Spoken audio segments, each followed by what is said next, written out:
You're listening to the Drinks and a Movie podcast, hosted by Rudy Ruiz.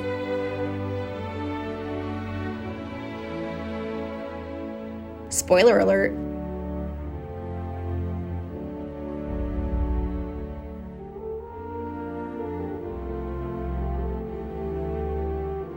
What's up, everyone? Welcome to Drinks and Movie Pod. Oh, let me lower this down a little bit. What's up, everyone? Welcome to Drinks and Movie Podcast.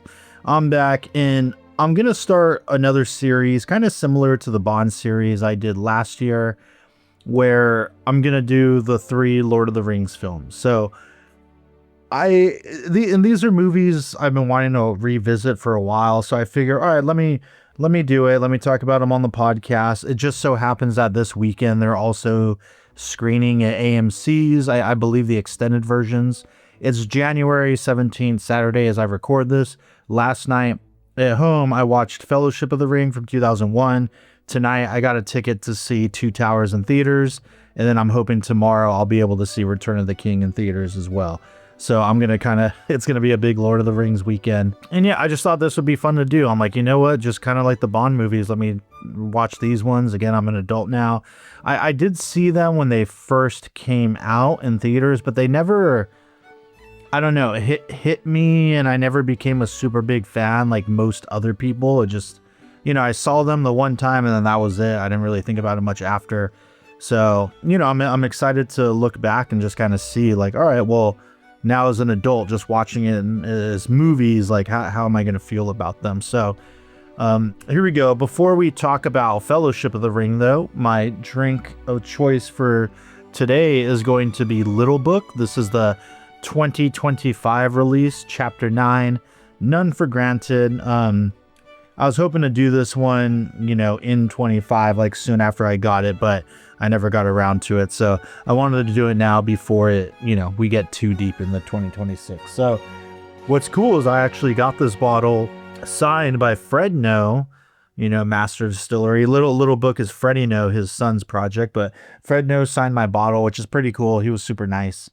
And I broke the seal on this, so it's been opening up for about 15 minutes. I probably should have poured it sooner, but anyway, here we go. So this is a blend of straight whiskeys from Beam Suntory, other words, a Jim Beam distillery.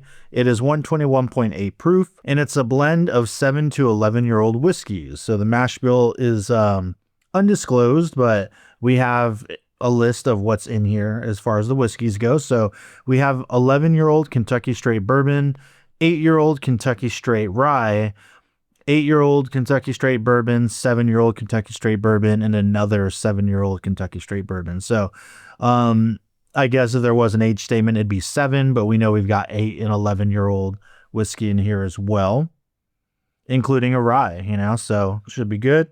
I'm a big Beam head, so, and I have had this before. I tried it at the actual Jim Beam distillery, in Kentucky over the summer, but I haven't had it since. And yeah, let's see what we got here.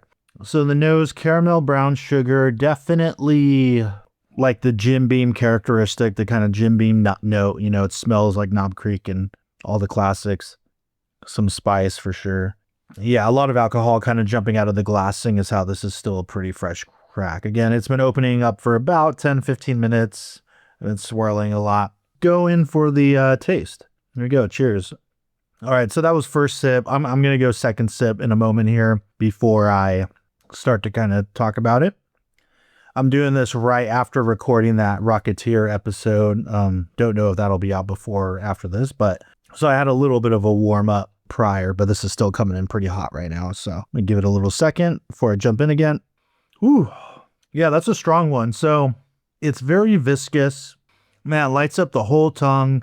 Yeah, it just coats the whole palate with a lot of spice and brown sugar, and just it's your quintessential kind of Jim Beam note. That's the biggest thing I get out is that like peanut note. Maybe it'll get sweeter as it goes. And I remember thinking that when I first tried it at the distillery. I had it along with the 2024 and maybe an Old Grandad 16 or something. I don't remember. And it'd be interesting.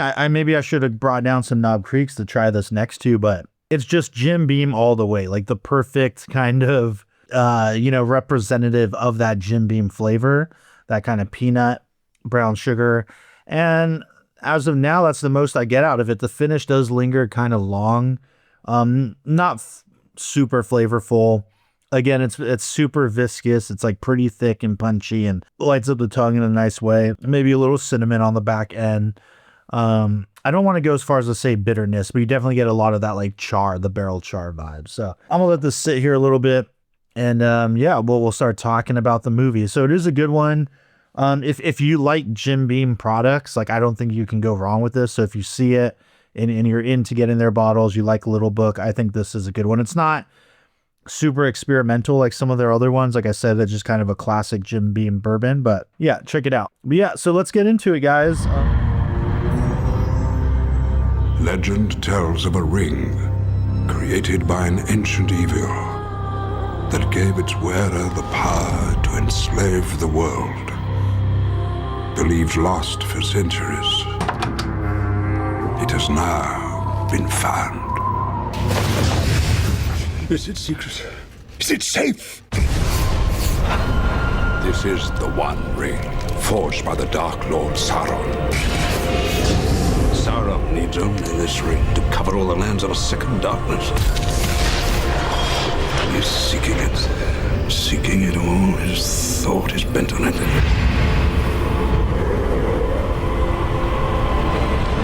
No one knows it's here, do they?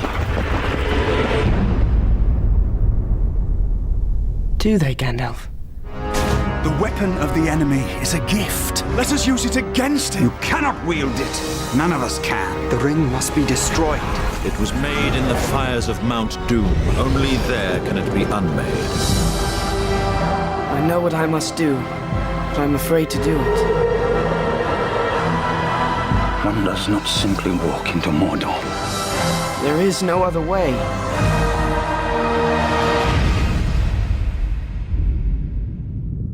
There's something down there. Precious. Are you frightened? Yes. Not nearly frightened enough.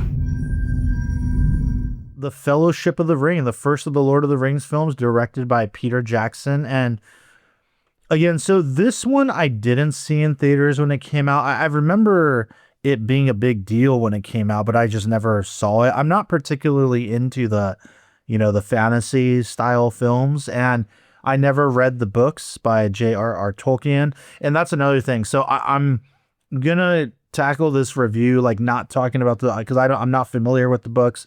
I don't plan on reading them.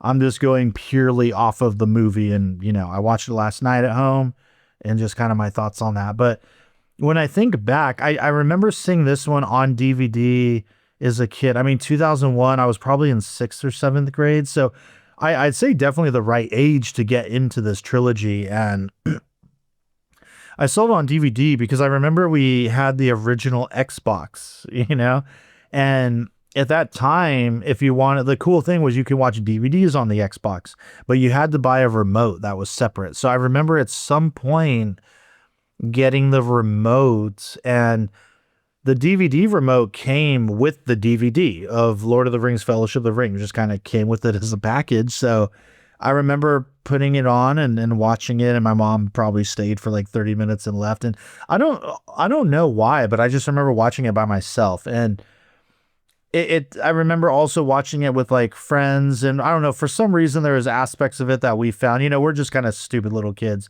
There was aspects of it that we found funny that I remember them very clearly, and like we were like would rewind and like replay certain lines on a loop for some reason we just thought were hilarious. Not funny watching it now, but it was interesting because I remembered more of this movie than I thought. Like I feel like I remembered pretty much all of it, which was kind of surprising to me. I thought I was going to forget a lot. I will say that it's paced out, it's 3 hours, and I think it was paced out very well. I was expecting this one to be a lot more, exposition and dialogue and just talking and taking its time, but there's a fair amount of action, like every, 5-10 minutes or so, I felt. Maybe there's some longer periods than that, but I thought it was paced out pretty well, especially that first hour and a half, I think went by pretty quick. And that was the moment I remember I did have to pause it to like use the restroom or walk the dog. And I came in and I'm like, damn, there's still like an hour and a half left, because it felt like that was going to be the end in a way. I remember there was more to go, but it does feel like, two cohesive 90-minute movies put together, where the first movie would end with them having their meeting and, all right, you guys are the Fellowship of the Ring. These volunteers are going to go help Frodo like take it to Mount Doom. And then afterwards, from that point on, it does almost feel like another movie with its beginning, middle, end. And so I thought that was interesting. I think the pacing was really good.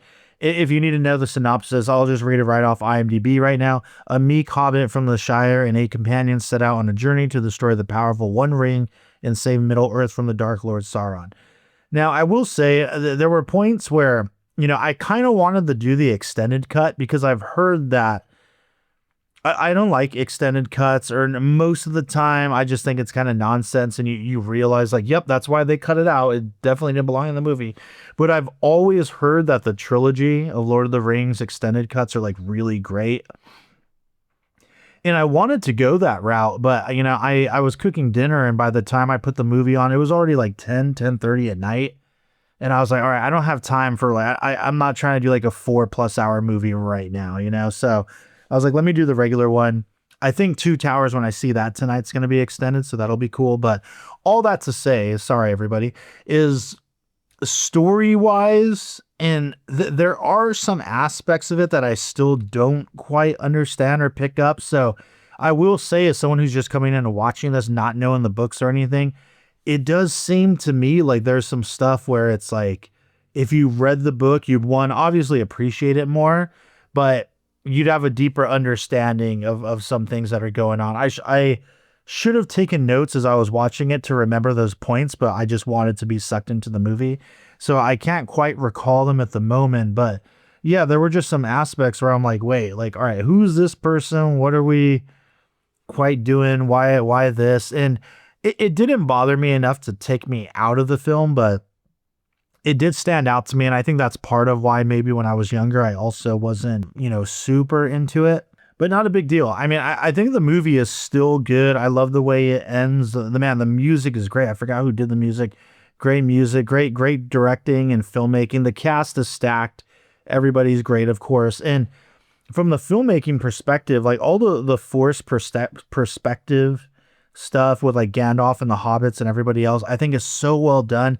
I think it holds up so well. Like most of the visual effects in this movie hold up really well. There's a couple moments that are pretty sketch, but man, a lot of films at this point looked way worse, and when you watch them by today's standards, and this one holds up. And I think the makeup on the orcs is also really, really well done. And I did see the first Hobbit movie in theaters, and I'm pretty sure there were orcs in that one, but they were all like CGI.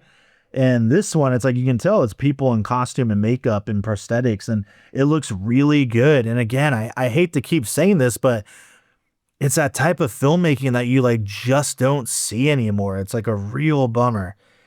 And even the locations, it's not like they're out shooting in New Zealand and these cool landscapes and trees and they build these sets. It's not like they're just walking through a whole CGI kind of wonderland that was added after the fact. And I just love that, man. It gives so much more like realism to it all. And I think it's mostly seamless, with the moments where they do have to use visual effects to create part of Middle-earth, I will say too, there's this great moment where where Frodo first meets Liv Tyler after he gets stabbed, and she comes in to like help him, but it's shot through like his vision, and the light gets all bright and overexposed, and she comes down like an angel and like white and all that.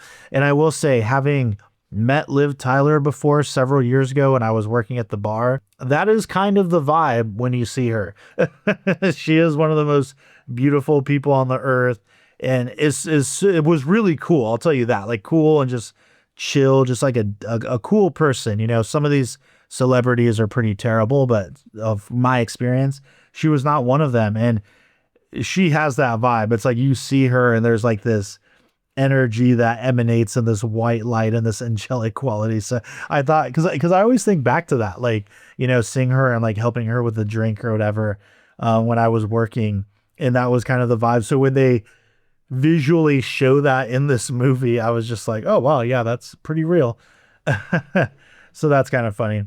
Christopher Lee, man, I love Christopher Lee. I think he was great. Apparently he wanted to be Gandalf, but Peter Jackson was like, nah, you got to be Sauron or Sauron. There's Sauron and Saruman. That kind of confuses me, to be honest. Galadriel, Cate Blanchett, I didn't really understand who she is and her character. That's the thing. Again, there's some aspects of the world I don't quite get. It's like, and I go with it, but I could use a little more information, and that's where I wonder if the extended cut would have been helpful for this one of filling in those gaps. Now, Sean Bean as Boromir, I think he's great.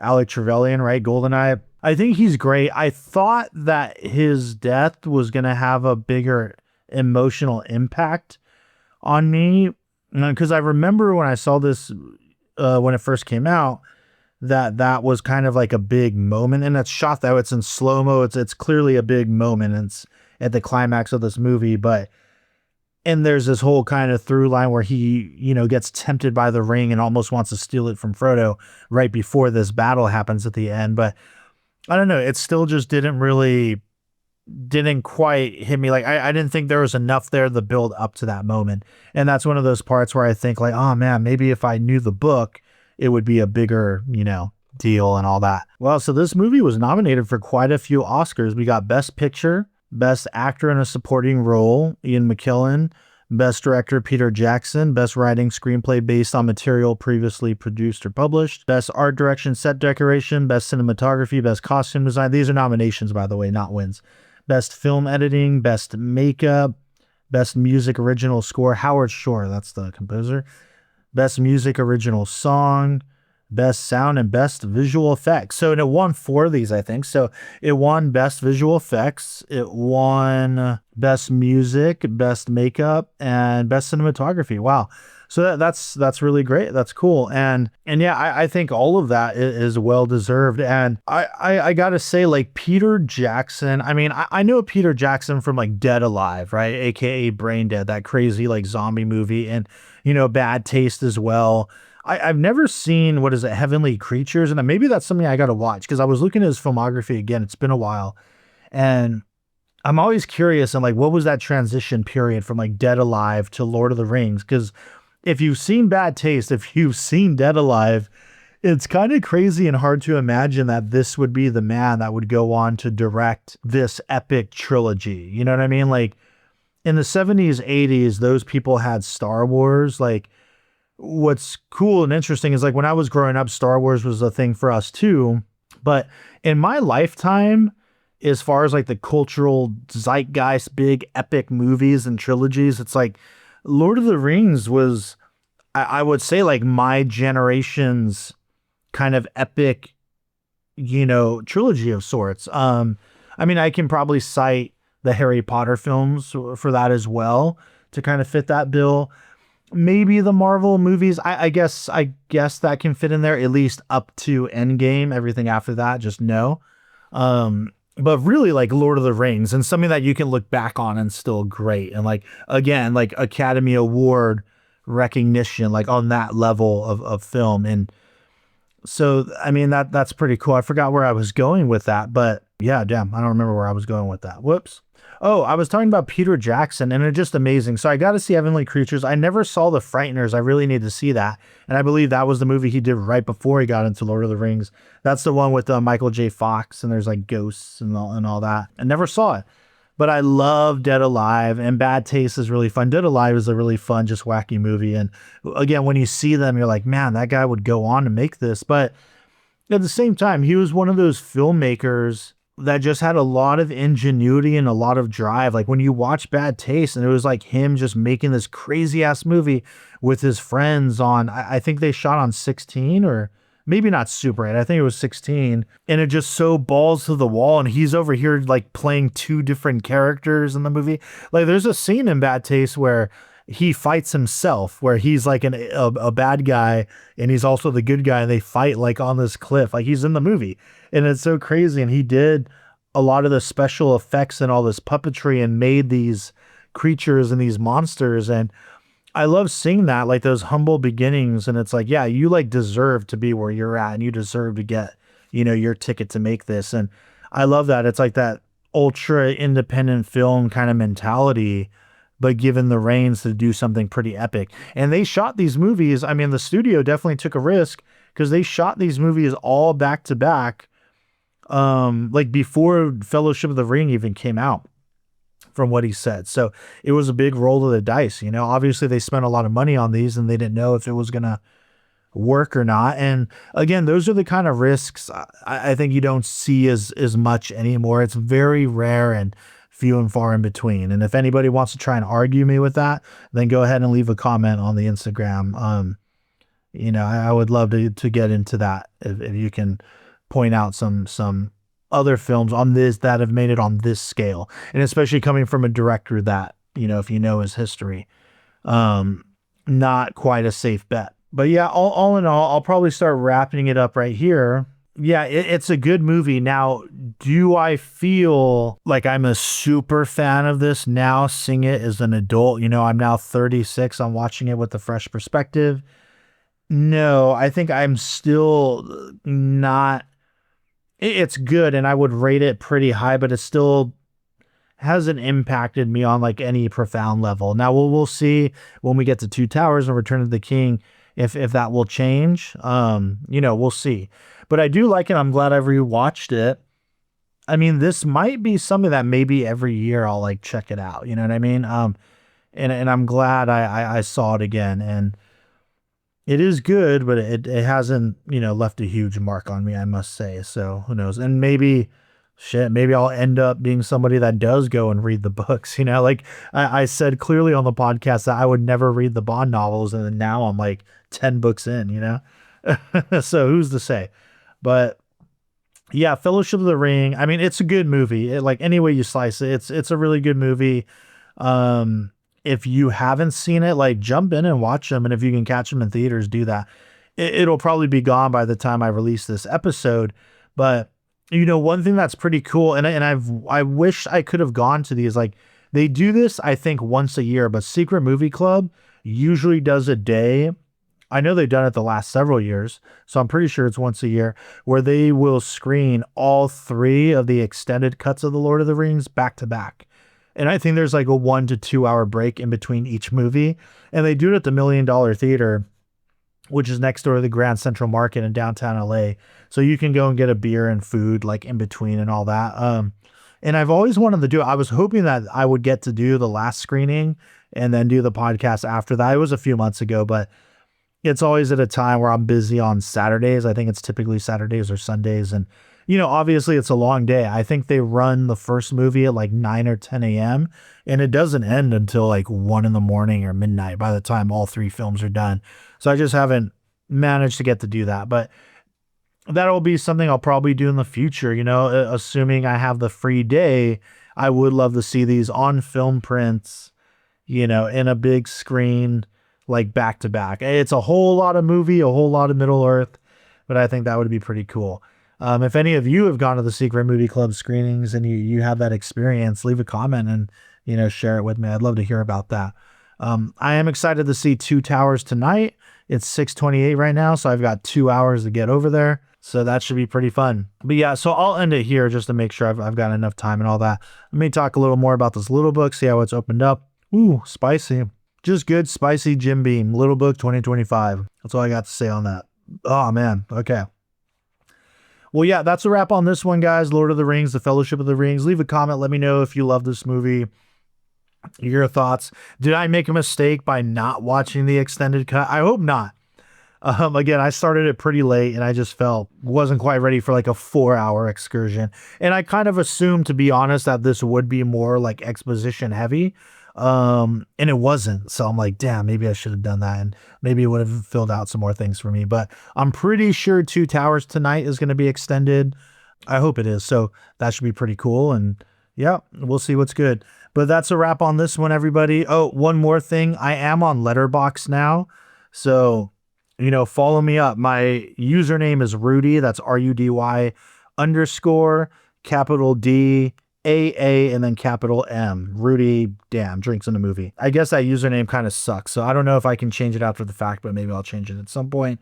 But yeah, I want to be a lot better about logging all the movies I watched this year, because I always do my currently watching on the Instagram, but I always forget because it doesn't save, so I constantly forget what did I watch, and I want to keep better track because I know I've seen a lot of movies and I just don't remember a lot of them. So yeah, I will say too, one thing I'm trying to do this year, I didn't quite fulfill my list of movies that turned 30 in 2025.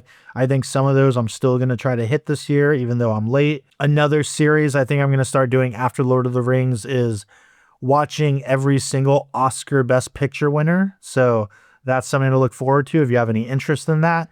And if you're hearing this and there's a particular Best Picture winner that you love and you want to come on the show and talk about, then shoot me a message on the Instagram and we can make that happen. There's a few that I've already done on the show. So whether or not I'm going to redo them, I don't know, because that's a whole shit. So that's like a century, almost a century of movies to watch. Many of which I haven't seen. So it should be pretty interesting. And I guess will take me to a new level of cinephile, type shit. But anyway, that's a wrap, guys. Thank you for listening if you made it this far, and I'll see you for the Two Towers. Cheers. Thank you for listening to the Drinks in a Movie podcast. You can now find us on Instagram at Drinks in a Movie Pod, where we'll be posting photos from all the various films that we discuss. You can also email us at drinksinamoviepod@gmail.com. Please rate, review, and subscribe, and thank you for listening.